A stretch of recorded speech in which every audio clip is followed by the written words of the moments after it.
Greetings everybody, and welcome to Powerful Plant Allies. So for today's video, we're going to go on a little adventure.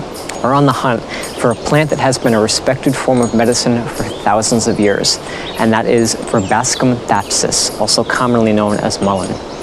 Now, mullein is native to the Mediterranean and Eurasia. However, you can find it growing throughout the US and even in parts of southern Canada. Now, we're going to go through a couple of the identification features of the plant, and we're also going to talk about the medicinal components of the plant and the properties that you can find while utilizing this plant and some of the benefits that you can get from it. Alrighty, so without further ado, let's get going.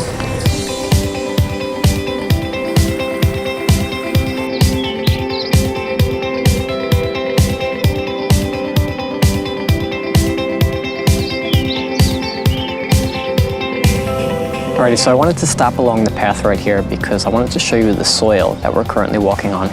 It's very sandy, coarse, and well-draining soil. Now this is exactly what mullein likes. So I have a really good feeling that the more we keep walking down this path, we're going to spot a mullein. And there's a couple of really cool open fields too, so that's jackpot. Mullein loves open fields, okay? So come on, let's keep going. So this is one of my favorite parts about the experience of foraging, is really just taking your time and walking through the preserve, walking through nature, and just being grounded and rooted into the present moment, feeling the plant's energies, feeling the trees, feeling the wind blowing. It's very important to get accustomed to the environment that you're foraging in, because if the plant is growing in this environment, it does have a huge factor to play in its potency and in its happiness, you know, because these are beings, and if they're happy in their environment, then medicinally they're going to produce a lot of really good constituents in them. So really feeling the energy, being very peaceful, respective, and present is a good tip in my book. So let's keep going. So what's cool about walking through the forest and educating yourself about plants is, even though you may be out foraging for one specific plant, you'll notice that when you become familiar with plants, they're just going to appear all over. Like this right here is another powerful medicine. This is sweet fern, and it grows in very similar soil with mullein. So the fact that this is here in this soil means that we might see a mullein really soon. So I see a couple open fields over here, so we're gonna head over there and check it out, okay? All right guys, so we're here in this beautiful open field, and guess what we found? I don't know if you can see right over there, but there is a beautiful mullein plant. Actually two of them, I see two of them, so let's get a closer look. It looks like it's a first-year mullein growth. All right guys, so here we are. We are sitting next to a first-year mullein. Now, what you need to know about mullein is it is what is called a biennial plant. Biennial plant means that it completes its life cycle in 2 years. The first year, it goes through what is called primary growth. And what primary growth is, it's when a plant develops its leaves, stems, and roots. Now the leaves during the first year and the second year as well, they grow in what is called a basal rosette formation. And what a rosette formation is, it's when the leaves form from the center or base of the plant and they grow outwards in a circular arrangement. If you come closer, you can take a really good look at it. The leaves can grow up to 2 feet long, and they're covered in what's called trichomes. Trichomes are what give the leaf its fuzzy texture. Iconic. The trichomes, they protect the plant from insects as well as drought stress. And because it likes to grow in sandy soil, and sometimes you'll find it growing in the desert, drought is a possibility. The plant does not flower during its first year. It only flowers during its second year. And as the summer ends and the fall approaches, the aerial parts of the plant will begin to die back and the roots will go dormant underground. However, if you don't really have a cold winter, you can find this plant growing all year round, which is pretty cool. So after hours of searching, we finally came across a second-year mullein that is pretty big and pretty mature. So like I pointed out earlier, in that smaller second-year mullein, you can see the structure of the plant. It's growing in more of a triangular shape, and it's growing along a larger stalk than the first year. Now, if you look up here, you can see the flower stalk is already starting to form, and this is only about 2 inches. The flower stalk can grow up to 8 feet tall. Flowers consist of 5 petals, and they're a beautiful yellow color. The flowering season usually lasts about 6 weeks, and it usually occurs in the dead of the summer when it's super hot.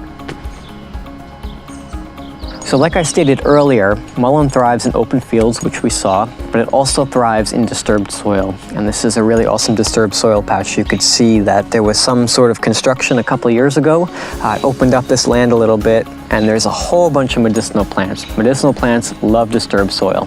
Now, this plant does not have much culinary use to it, however, its medicinal component stands out. So let's break them up into two categories, the leaves and the flowers. If you're looking to harvest the leaves, make sure you take them from the first year plant, because during the second year, the plant is putting all of its life force energy into the flower stalk. Therefore, the medicinal constituents in the leaves won't be as strong as the first year. That is really important to know. The second year plant should be used for the flowers only. Mullein is famously known for its ability to alleviate respiratory conditions. You can use the leaves, flowers, and roots to concoct a tea to help with ailments such as dry cough, congestion, and sore throats. The tea is also great for conditions such as asthma and bronchitis. One fact about mullein that not many people actually know about is you can smoke the leaves of this plant as a lung tonic. By doing this, it can actually help you stop coughing when you're sick. The smoke is extremely light, and some say it's almost like smoking air. It's relatively flavorless as well. By smoking the leaves, it can also help to stop the hiccups. This was a popular use of the plant by the Native Americans, and because the leaves are light and fuzzy, it keeps whatever smoke blend you're using burning, so you don't have to keep relighting it.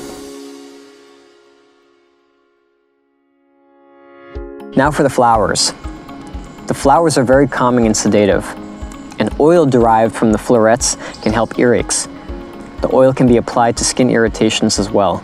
The oil can also be used as a chest rub for spasmodic coughing.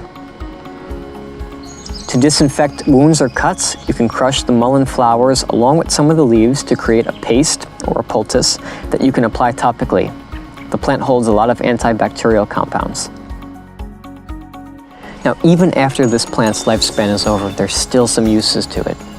You can take the flower stalk, shave off all the dead leaves, and use that as a spindle to start a fire in survival situations. And to help you with that, you can even use the dead and dried up leaves, crush them up, and that's a great tinder to help you start a fire. So this plant is really wonderful in survival situations. Really powerful plant, and also a helper. There's so many uses for it, it blows my mind.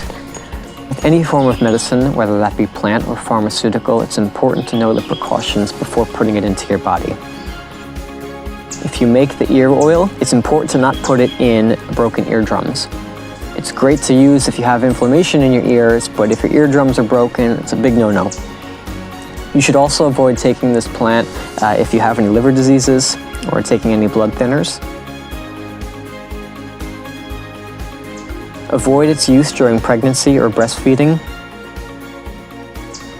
Also, if you take this plant and you sense like you have an allergy to it, stop its use immediately. As with any form of medicine, it's important to know your own body and to do your own research. Ask your doctor or physician, or if you've got a local herbalist around that knows the plants inside and out, they may have some helpful input that might help you out. Another thing that I want to touch upon before ending this video is plant respect. Now, these are beings. They're living creatures, and we need to respect them. It's okay to go out and forage, but only if you ask permission first. I promise you, if you sit next to this plant long enough and you ask its permission, you will get an answer. It's important to listen deep inside, because the communication is a small, soft whisper, but it's very strong. It's also great to offer the plant something while you're harvesting from it. The Native Americans used to use tobacco. They used to lay it down for the plant in a form of respect. I personally make my own smudge blends, and I offer up the sacred smoke to the plants as a form of exchange. Energy exchange is very important with plant harvesting. The more that you go out into nature, the more that you communicate with the plants, the more that you learn to identify the plants, the more that they're going to speak back to you.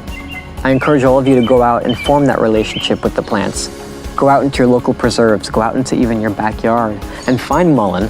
Sit with her, feel her energy, be in her presence, because that in itself is very healing, and you'll get to know her in ways that I can't even explain. I don't even think there's any words to explain it. That's it for today's video, guys. I hope you guys found it informative. If you feel a need to share it with anybody, share the plant love. It's all good. If there's anything that I didn't cover about mullein, feel free to comment below. Give us a thumbs up and also subscribe. I hope to see you guys on the next adventure. I hope you guys really enjoyed the video, and namaste. Peace to you. We'll see you soon.